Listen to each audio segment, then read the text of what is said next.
Endorsement of Johnson. It's the first time the paper's GOP-leaning editorial board has not endorsed the Republican candidate for president since the paper's founding in the 1870s. We're going to talk about that in our roundtable discussion with some folks who know newspapers and political endorsements very well. So let's get to it. On this Sunday morning, it's Flashpoint.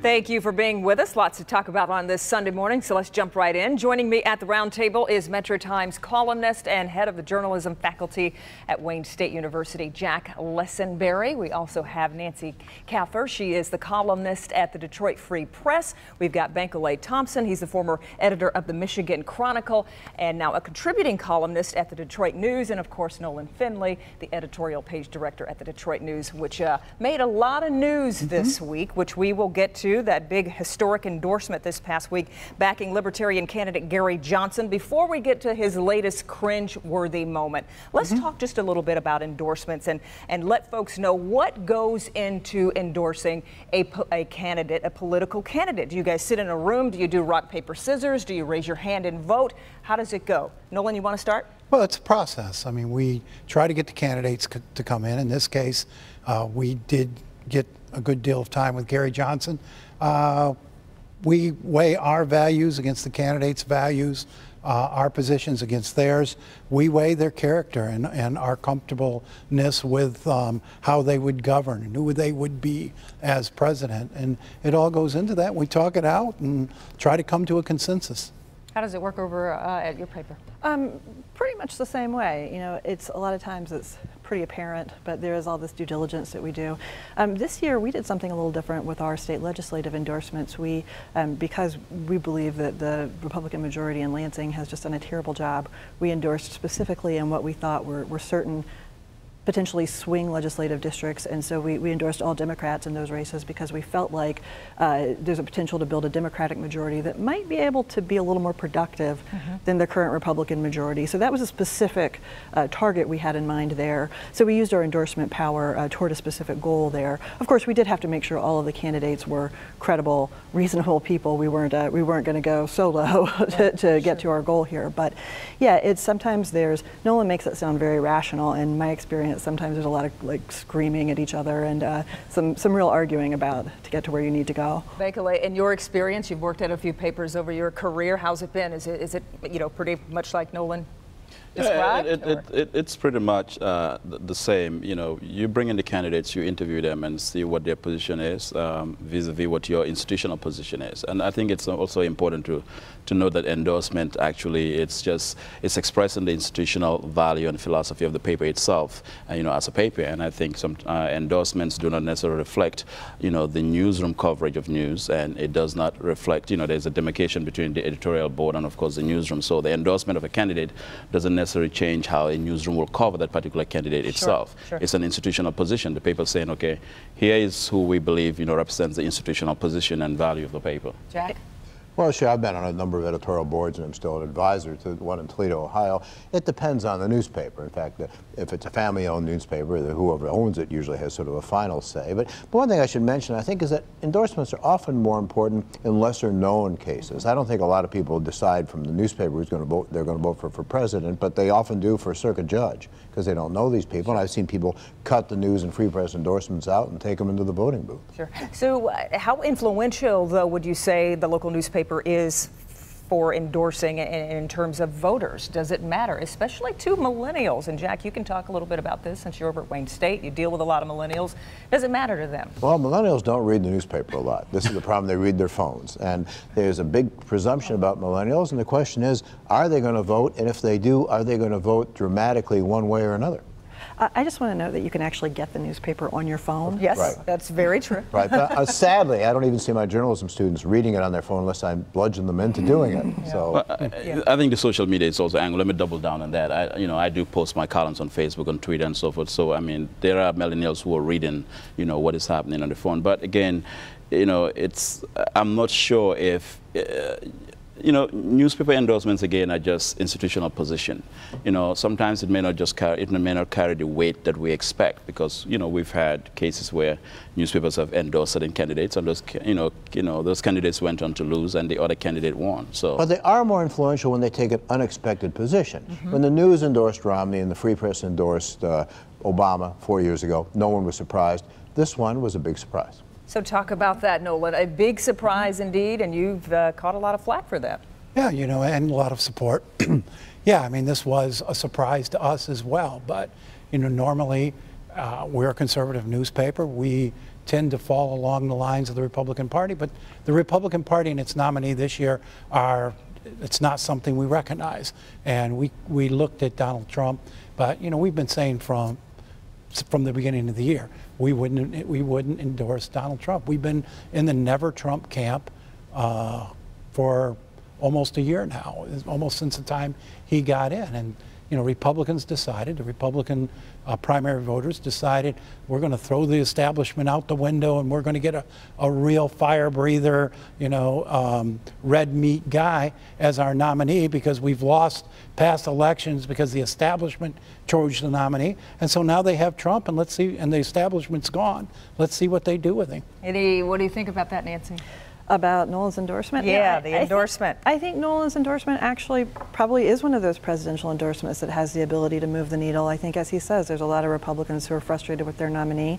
And I think a paper as respected in conservative circles as the News saying, here's a credible alternative, can have a much broader impact than in a typical year, as Jack said. In a sense, I want to say Romney. something to make Nolan mad. But essentially, this really was an endorsement of Hillary Clinton. If you read this editorial, it says that we don't agree with Clinton, she's got character issues, but she has a temperament and the background, and Trump may actually be dangerous, which I certainly subscribe to. I wonder whether possibly it was easier to endorse a libertarian than alienate, you know, traditional news readers by endorsing and I would take issue with it. This was an endorsement of Gary Johnson, because we felt he was the candidate in the race that shared our values most closely. And when we interviewed him, we found him a person of depth and intellect. We were perfectly comfortable with him. Chicago Tribune did the same thing today. We could not put our newspaper's name behind Hillary Clinton. Nolan, what do you say to the people who say that a vote for this libertarian candidate is a vote for Donald Trump? That's not... it's not our business to run those calculations. We're not sitting in a racetrack going through a race card trying to pick winners. We endorse the people, you know, it's a conscience vote, and we went with our conscience. Go ahead. Let me say that, you know, I want to admit that Nolan has given me great pains, because I think on Thursday morning I started getting Facebook messages, and I said, you know, talk to Nolan Finlay directly. But, you know, on the question of Trump, here, you know, I was walking up here and I realized, I was checking, I've written in my columns in the news, I've written about 8 columns about Trump. All of it mostly, you know, basically talking about just the things that he represents, which are totally out of sync with the realities of America today. I think there's an across-the-board realization, not only with what the news did, but, I mean, USA Today came out. It's never endorsed a presidential candidate, basically said, do not vote for Trump. So I think what we're seeing across the nation, there's an across-the-board consensus that, you know, notwithstanding who Hillary Clinton is, she'll have trust issues, but Trump is not an option to be president. It has nothing to do with policy, I don't think. I mean, you can say that Barry Goldwater or George McGovern are way out there, but the case that this person is unlike anyone that's ever run for president before, and that you question whether they have the gravitas at all. But it's policy, too. It's policies. Have nothing to do with conservative values or you can tell what his policies are. Any consistent guiding principle, and that was one of the things we mentioned. That was one of our big problems with him. You know, he doesn't stand for anything.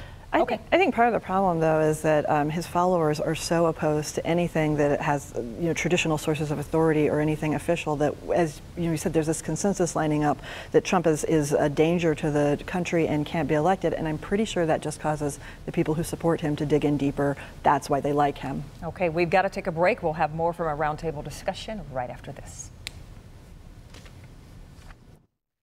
Welcome back, everybody. In case you missed it last week, Libertarian candidate Gary Johnson appeared on MSNBC's Hardball, and it has a lot of people talking what he said or maybe what he didn't say.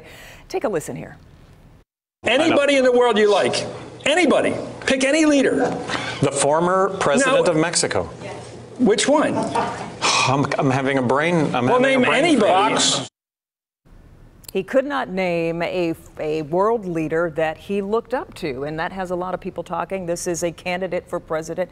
Nolan, this came out the day after, I believe, the newspaper endorsed Gary Johnson. We didn't handle the question very well. The right answer was, this is not an era of great world leadership. I can't look around the world and say, there's a world leader I really admire. Now, he bumbled all over himself, which is sort of his tendency in that he's in that environment. He's not the most polished guy. He's not the quickest guy on his feet, but we interviewed him in depth about foreign policy, and we're very comfortable about his grasp of the issues. He simply should have said, and as he probably knows today, and as he's tweeted out, there are no foreign leaders I admire in the world today. We should point out this isn't the first time. He also had another snafu with Aleppo. He was asked about Aleppo. Which was different. He certainly should have been prepared to answer that question in more in depth. Again, you know, when he was in our office, he exhibited a wide knowledge of the Middle East. But in this case, if there's no leader you admire, you should have just said, I don't admire anyone. Nancy, your thoughts? So these are sort of embarrassing moments for Gary Johnson, and I would argue someone who bumbles all over themselves shouldn't be the president.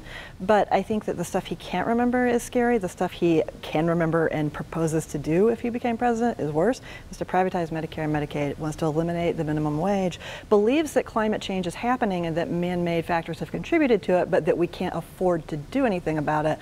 So frankly, like I said, the stuff that he can remember is more terrifying to me than the stuff he all the reasons we endorsed him. You know, there's something we forget all the time. We say that Trump would do this, or Johnson would do that, or Clinton would do this. They can't do it on their own. This isn't they're not going to be Putin. There's something called Congress. And if Johnson got to be president, there's exactly 0 libertarian members of Congress, so he's going to have to work with one or both of the two Which parties. may end the gridlock, because you know the Republicans aren't going to work with Clinton, and the Democrats aren't going to work with Trump, if anybody does.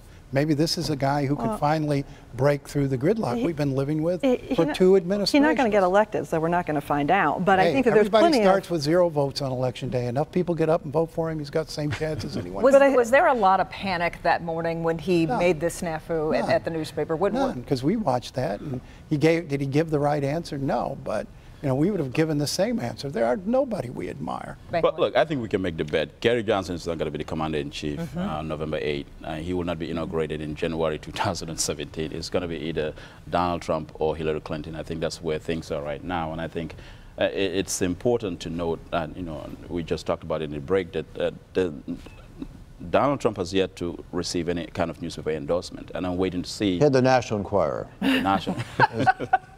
And the Santa Barbara News Press. What about the Weekly World News? So that actually, that explains what the Trump campaign is. But you know, I think it's serious. I think it's serious. I think, you know, looking at the Republican coalition, we saw an unusual number of Republicans coming around Hillary Clinton. I think Hillary Clinton has more propensity to work with Republicans than Donald Trump. I mean, because even the Republicans cannot rein in Donald Trump. I mean, they've advised him, don't do this, and he goes the other way. He believes that perhaps, you know, his most currency is being a contrarian. Yeah, I don't think we had a poll out, Channel 4 and us, this past week. I don't see a whole lot of Republicans yet going to Hillary Clinton. They're sitting there not knowing what to do. Sure. It was just one of the reasons we endorsed the way we did, to give them a place to go. And you're not backing off that endorsement at all after what happened. Your idea is just that he doesn't do well on pop quizzes. If campaign flubs cause newspapers to reverse their endorsements, we'd be reversing them every week for every candidate. Nolan, what's going to happen to your beloved Republican Party after this election? I'm not a Republican. I'm a conservative. I said, well, there's a difference. The Republican Party is going to have to make a decision. They either choose to rebuild and sort of cut off this rump wing that has been, you know, guiding them in an untenable direction, or they dissolve. But it wouldn't be the first time in our country's history that a political party has dissolved when it became irrelevant and another party emerged. It's been 150 years, but well, we've got a long time ahead of us. Things don't have to stay the way they are today in the political environment, and I suspect they won't. And that's assuming he loses. If he doesn't, I think we're all in deep, deep trouble. Well, if he, you know, if not this year, 4 years from now. All right. Well, Go ahead. I want to say that, you know, these are historic times, and I think, you know, it requires leadership, and that's why you see this unusual support, well, unusual endorsements of Hillary Clinton as opposed to Donald Trump. There are newspapers who are laying their reputation on the line, their historic centuries-old reputation, to say this is what we believe, and that Donald Trump should not get to 1600 Pennsylvania Avenue, even though he indicated in the debate that his hotel, even if he doesn't win, he'll still be on Pennsylvania Avenue. But I think people understand the seriousness of these times, and that's why you have, you know, the Arizona Republic and other papers. Unusual, you had the Harvard Republican Club, in, you know, over more than a century, have never really supported, you know, Hillary Clinton. They came out against Donald Trump. But Bankole, when you have all these endorsements for Clinton and Trump with all these problems, why is he so close in the polls? Why is he only 3-4 points behind Hillary Clinton? Well, same answer, Hillary Clinton.